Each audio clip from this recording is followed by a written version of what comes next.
Change your thoughts, change your story, change your actions, change your life. But follow me for a second, guys. Our perspective, opinion, creates our perception, awareness, and our perception creates our beliefs. Our beliefs create our behavior. Our behavior creates our reality, and our reality creates our next perspective.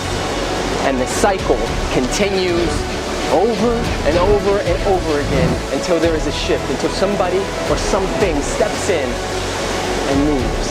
So an example of that would be if one has the mentality or the perspective that money is the root of all evil, that I can never get enough money, that money is always outside of my wheelhouse. If you have that perspective, it creates a perception, which creates a certain belief. And that belief creates experiences, and those experiences create reality. And we walk around shunning money and judging people who have it and saying that the rich get richer and the poor get poorer, and we just keep reinforcing this experience and this reality over and over again. Meanwhile, money is innocent. Meanwhile, money hears you. Money is listening. Because remember, money is just energy. It's been said that we as a species think anywhere from 50,000 to 70,000 thoughts a day. And the question I have for you, and the question I've had for myself, is, are those thoughts uplifting and empowering, or are they destructive in nature? Because remember, we don't attract that which we want, we attract that which we are, and that attraction comes from our innermost thoughts and actions. Are they in harmony is the question. You see, for me, success is not owned. Success, however you deem it, is not owned, it's rented, and the rent is due every day. You know, Ernest Holmes said that people are always praying, wishing for things, but it's not what you pray for, it's what you pray from. You know, I find it funny that a lot of us, people are so anxious to improve their circumstances. They want a better car, a better mate, a better house, they want a better everything, but they aren't willing to improve themselves. And see, in this process of your thoughts become things, we have to be willing to sacrifice. Now, when people hear that word, they go, oh, Preston, that's a bad word. It's not a bad word. The question is are you willing to sacrifice your small thinking? Are you willing to sacrifice your self-sabotaging thoughts? Are you willing to sacrifice scrolling through and looking through magazines that make you feel less of a man or a woman? Are you willing to sacrifice going on to TMZ or any other website that promotes gossip and complaining? Are you willing to sacrifice those things? Are you willing to sacrifice going to those porn sites to attract the woman or the man of your dreams? Because if you're not willing to sacrifice that, you're not willing to have the life of your dreams. As Byron Katie reminds us, we don't let go of our thoughts. That would be resistance. Everybody's trying to get rid of the thoughts. It's, can you meet them with compassion and understanding?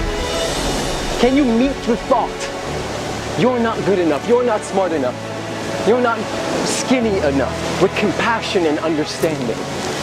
Because if you can, you'll get that thoughts are a lot like this ocean. They come and they flow, they ebb and they flow, and no thought, they're not personal. They're just like the clouds or the raindrops. Nobody complains about the rain being personal. It just is. It just is. And when you can meet the thoughts with compassion and love, they'll let go of you. And the next time they come up, maybe the story and the thought won't hurt you. Maybe you'll find it amusing. I can tell you from my personal life that this happens all the time. The story of me being dyslexic and not being able to read or being as smart as everyone else comes up. And more often than not now, because I meet that with love and compassion, I find it funny. I go, interesting, interesting. And then I choose something else. Guys, I found that negative thoughts that don't serve us are running our lives. We're holding on to things that don't serve us, and they're not true with a capital T. They are not facts, they're just thoughts. And we walk around isolating and punishing ourselves and other people about these thoughts. I got the right religion. I got the right politics. We hold on to these thoughts. They're not true. They're not facts. The next time a crazy ass thought comes up, I want you to do three things. One, I want you to not identify with them. I want you to remember this ocean. Remember the raindrops. Remember the clouds, and know that they are not here to stay. They are just coming and going. And number two, I want you to make friends with them. I want you to meet them with compassion and love and get that they're not yours. And number three, I want you to remember that you always have a choice. That once you notice the thought and you meet it with compassion, that you can choose something else. Blessings and blessings, my beautiful tribe, my beautiful family from Uluwatu, Bali. I love you guys so much. I am, we are, hashtag Love's Voice is going down in a beautiful major way. Live love, give love, be love.